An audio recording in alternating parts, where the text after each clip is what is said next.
자, 지금부터는요, 지난 주말 우리나라뿐 아니라 전 세계 매스컴의 주목을 받았던 한 인물의 얘기를 해볼까 합니다. 25년 전 미국에서 한 한인 아버지가 딸을 죽인 방화범으로 지목이 돼서 종신형을 받는 일이 있었습니다. 이 한인 아버지는 우울증에 걸린 딸을 치료하러 기도원에 데려갔는데요. 그 기도원에서 화재가 난 거고요. 자신은 탈출에 성공했지만 목욕 중이던 딸은 숨진 겁니다. 미국 경찰은 아버지가 짐을 싸서 나왔다더라, 무표정했다더라 등등의 이유를 들어서 방화범으로 지목을 했죠. 아무리 억울함을 호소해도 통하지 않고 시간은 계속 흘렀고요. 국내에도 언론을 통해서 잘 알려졌습니다만 별 소용은 없었습니다. 바로 이한탁 씨 사건입니다. 그런데요, 지난 22일 기적 같은 일이 벌어졌습니다.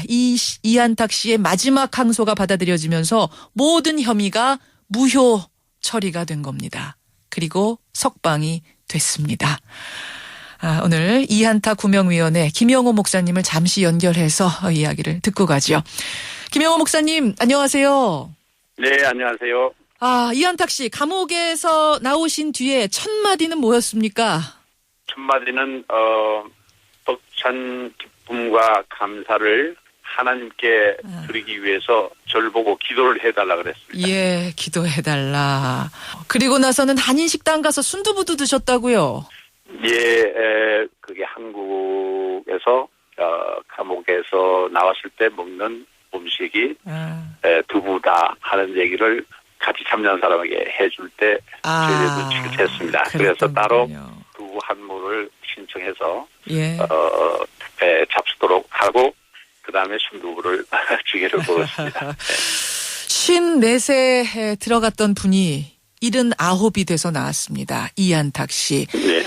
25년 전 그때로 잠깐 돌아가 보죠. 네. 그러니까 이한탁 씨 가족이 이민을 간 건 78년인데 이 사건이 벌어진 건 89년. 이한탁 씨가 그날 그 기도원에 가게 된 게 딸 때문이었다던데요. 그렇게 우울증이 심했습니까? 대학을 다니는 딸이 우울증이 심하고 마침 그때 그 교회에서 그런 수양회에서 치유하는 그런 일이 있었어요. 기도회가 있었어요. 예. 그래서 본래는 어머니가 가는 걸로 딸이니까 가기로 했는데 어떤 사정이 생겨서 아버지가 대신 간 걸로 지금 알고 있습니다. 네. 그런데 그날 그 기도원에서 불이 났던 거고 아버지 이한탁 씨는 탈출을 했는데 딸은 끝내 못 나오고 숨졌습니다. 그때 왜 함께 나오지를 못한 거였을까요? 조그마한 방카라고 한 가족이 머물 수 있는 정도로 작은 집입니다. 그날 안찰 기도를 받고 거의 1시 30분쯤 끝내고 돌아와서 그 딸은 목욕탕에서 아마 그 목욕을 하고 있었고 아버지는 바깥에서 아마 주무시고 계셨던 새벽 3시였습니다. 예. 근데 이제 불이 나는 어떤 연기 같은 게 느껴지니까 아버지가 딸을 이제 정신이 없이 그냥 나오신 거예요. 딸이 어디 있는가 이 생각 못 하시고.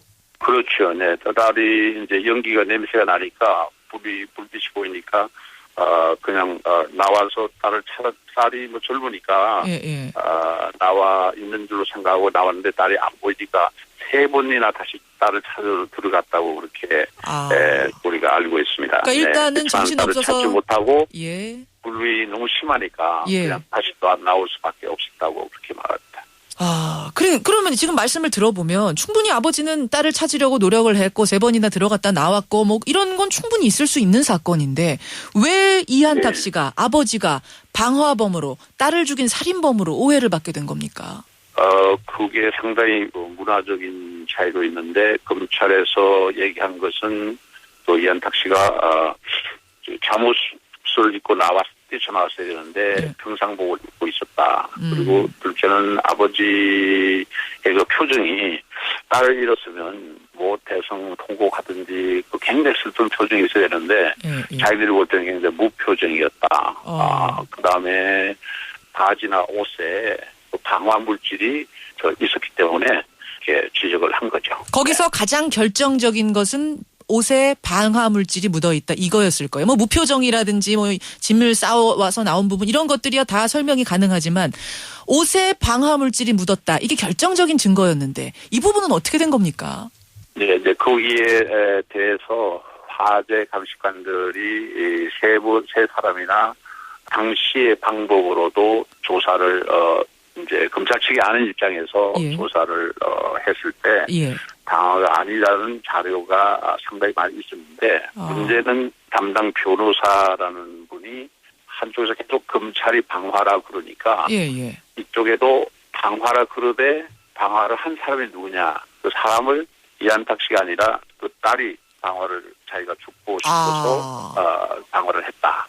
그쪽으로 계속 몰고 가니까 방화가 아니라는 자료를 내놓을 필요가 없었고 그것을 대신문들에게 내놓는 것을 거부했어요. 네, 그게 결정적인 잘못이었다고 좀 이제 판단이 되는 겁니다. 그랬군요. 그래서 네. 결국 이한탁 씨 가명 없는 종신형을 받게 된 건데요. 그 후에 구명위원회가 이제 조직이 되고 이분은 아무리 봐도 우리 한인들이 보기에 참 억울하다 해서 계속 펜실바니아 주법원에다가 항소를 하셨어요. 몇 번이나 하셨죠?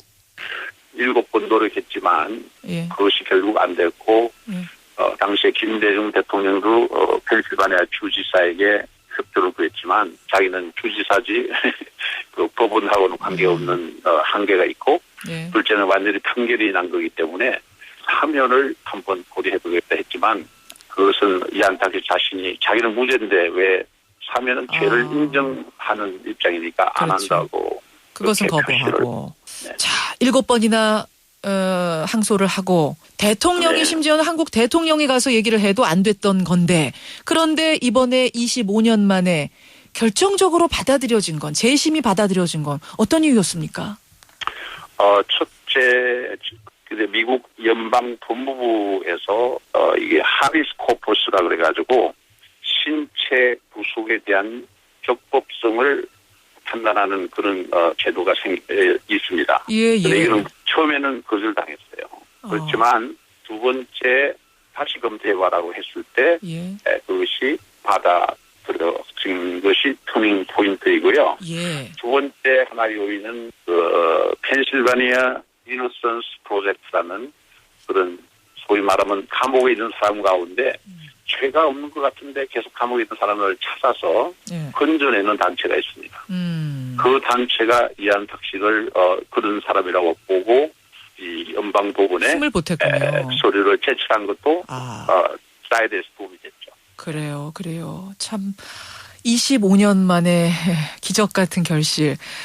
구명운동을 쭉 함께 해온 분으로서 재심이 받아들여졌다. 그리고 전 판결이 무효가 됐다. 그 얘기 들으셨을 때는 정말 기분이 어떠셨어요? 한마디로 기적이죠. 한마디로 기적이라고밖에 얘기할 수가 없어요. 그래요. 25년간 감옥에 있으면서 제일 힘들었던 일은 뭐라고 하세요? 이제 이런저런 소외들 아마 주변 분들한테 얘기를 하실 텐데. 거의 8년 동안 가까이를 독방을 있게 했어요. 독방을요? 거기에서는 그런 문제는 없는데 가장 힘든 게 아무도 자기 얘기를 들어주는 사람도 없고 자기에게 말을 거는 사람이 없다는 거. 그런 그 고독 그게 굉장히 힘들었고 이렇게 풀려나서 저가 바로 옆에서 한 7시간 차로 이동을 하고 있었는데 계속 말씀을 하셨어요. 그래서 내가 이렇게 말을 하고 대화를 하는 게 힘들었구나 그걸 느꼈습니다. 얼마나 외로웠으며 그동안 고생 많이 하셨습니다. 옆에서 많이 위로해 주세요. 네, 다들 함께 했고 또 많은 분들이 기도하고 특별히 한국에 있는 교계도 기도해 주시고 또 후원해 주시기 바랍니다. 오늘 귀한 말씀 고맙습니다. 네, 감사합니다. 이한탁 구명위원회 김영호 목사님 미국 연결해봤습니다.